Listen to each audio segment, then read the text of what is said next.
This is Daryl, and I'm studying SwiftUI. Sometimes I get confused about when I'm allowed to execute arbitrary code in my SwiftUI views. So I wanted to study that in detail. First, a book recommendation. I highly recommend SwiftUI Views Mastery from bigmountainstudio.com. I use it every time I'm programming SwiftUI. Let's talk about computed read-only properties as a review. Here we have person type, which is a computed read-only property. It's of type string, it's read-only, so we have our get keyword here, and we have the return keyword, and it returns the string human. Because it only has one expression, we can remove the return. So we just have the string human. And because it's read-only, we don't need the get and the associated braces. Here's our final computed property where it's just one line and it's human. So anytime we access person type, we will get the string human. Here's the default content view that comes with a default iOS app in Xcode. We have our body, which is a computed property of type SumView, and it has a text view, and then we apply padding to the text view. Whenever I try to execute arbitrary code, I'm going to use a print statement, and I will label it with the area where I'm trying to execute the arbitrary code so we can keep them separated, and then I'll add a random number. That way, if I'm triggering the printout repeatedly, we can see it in our debug output. Here, I've attempted to add a print statement to our computed property. And you'd think that the computed property could handle that because it's just Swift, right? Well, but it can't. And the reason it can't is because it's a computed property where I don't have the return keyword. It should return a view, which is of type text, but since I now have two lines of Swift, the computed property won't let me remove the return keyword, so that results in a syntax error. Here I've fixed the code. I added a return keyword in front of our text view, and so our print body view, the body computed property, is returning a text view modified by padding, and that does conform to SumView, so it's valid. And the code runs, and when the code runs, my print statement gets executed as well. And you can see that there's my body, and it printed out a random number, and my hello world is up on my simulator. Another way to execute arbitrary code is with a button. I have my button's label, and then you have the code that you execute when you trigger the button.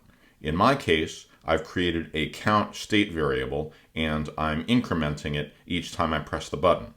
In addition, I have a print statement in the button, which is printing out the count and a random integer. And finally, I still have my print statement in the body, so the body is printing out the current count and then a random number. When it prints that out every time the body is shown. So I started my application and it's running, and the body computed property executed once, and as a result I have one line where I have the body and then it has the count 1. And then if I press my button, which is hello world, then the button will increment the count, and the button will print out its own button count, which it does. And then because the count was incremented, my body needs to be recalculated, because the body view what is displayed depends on the state variable with the count. So as a result, the body computed property is also executed, and that results in the print statement being executed again.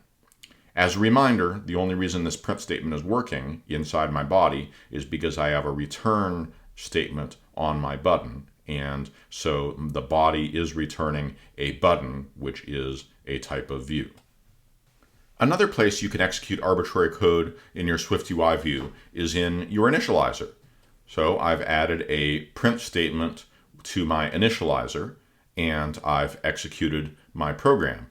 When my program started, first the initializer print statement was executed, and then once the view was fully initialized and the body was shown, then the body computed property was executed once to display the body, resulting in the body print statement being counted. Now let me hit the Hello World button again, and when I hit the button count executes, and then the body needs to be redisplayed, so the body print statement also needs to be counted. However, the initializer is not counted again because the initializer was only executed during the creation of the view, and the view is not being recreated. The body of the view is just being recalculated. So again, I hit Hello World, and I get the button count and the body count, but I only got the initializer count when the view was originally created. Another way to execute arbitrary code is to use the OnAppear modifier. In this case, I've added a .onAppear to my button, and when my program started up, the initializer printed out for my view, and then the body computed property printed out, and then the view, including the button, was shown, and as a result, OnAppear executed and the OnAppear printed out. If I hit the button again, the button count goes again and the body count goes again, but the OnAppear does not go again because the button is still there. It did not appear a second time. Another way to execute arbitrary code in SwiftUI is to use the OnChange modifier. In this case, I'm monitoring my count state variable, and every time it changes, this set of code in this closure should execute. I've started my application, and when I started my application, the initializer print statement printed out, and then the body computed property was recomputed, resulting in the body printout occurring, and then OnAppear, my view appeared, so as a result, .onAppear executed, and that printed out. And now, if I hit the button, that will trigger count to increment. When that happens, when I hit the button count incremented, and then the body was recomputed, and so that printed out. And then, because count changed, the OnChange triggered and was executed. If I hit the button again, the button count triggers, the body recomputes, and then OnChange gets triggered because the count changed again. Let's try to find some cases where we cannot execute arbitrary code. We're going to go back to a simple view. Here we have our body, which has one text view in it. Here we have a body with two text views. This surprised me, because the whole time I've been telling you that body is a computed property, and a computed property with only one statement does not need a return keyword, and then when we add the print statement above it, we had to put the return statement on the text view. Here we have two text views, and we don't have a return keyword, but our compiler is fine with this. And the question is, why? Here's the simulator running that two text view body from the prior slide, and you can see it worked. As part of our experiment, I decided to create another computed property identical to the body. It's identical in every way except the name.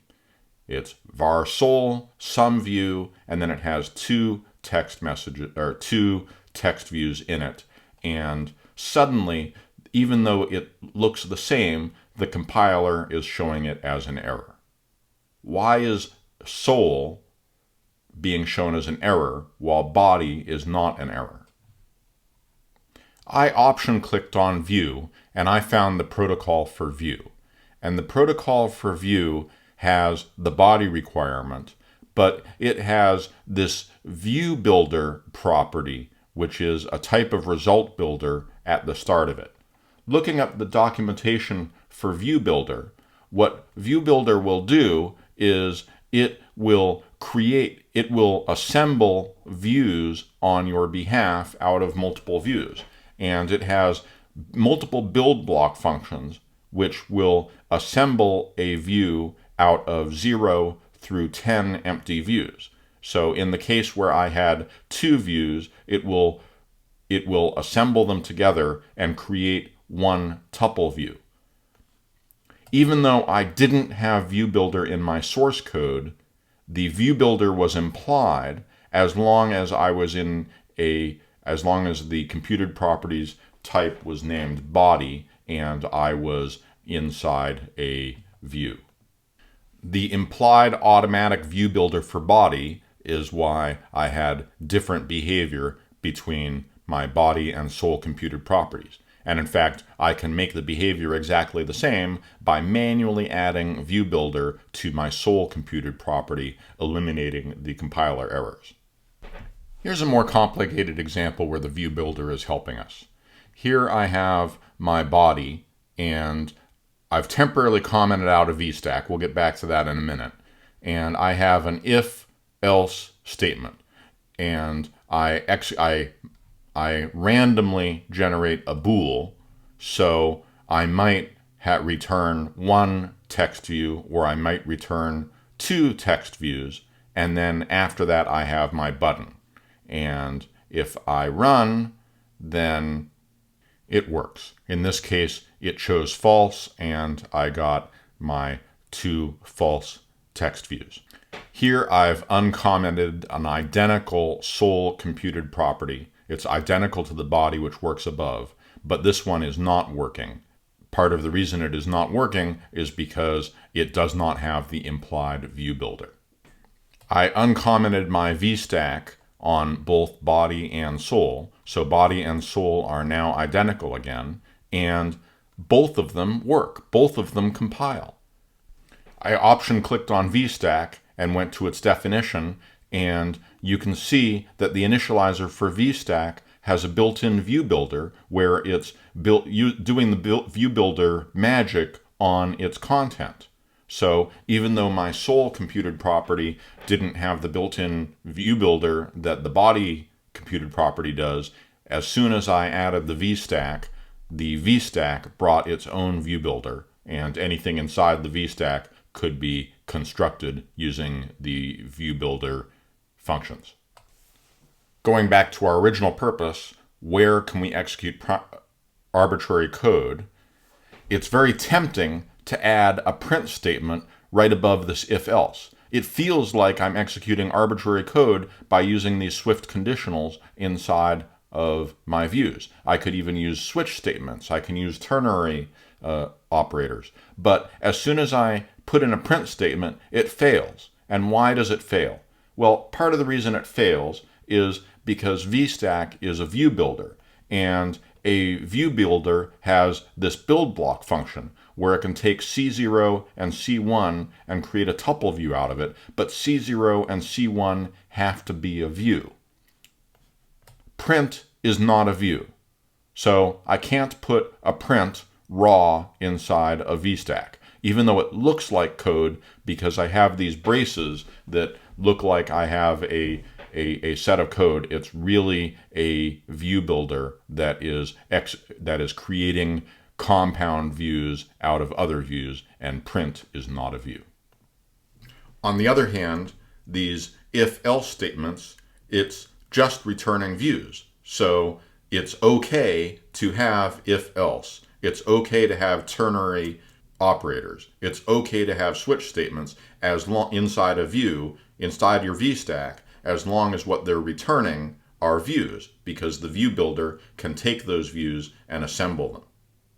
This concludes my exploration of when you can execute arbitrary code in a SwiftUI view and when you cannot. And I hope it helped explain why these conditional flow operators, such as if-else, work, but executing something simple like a print statement does not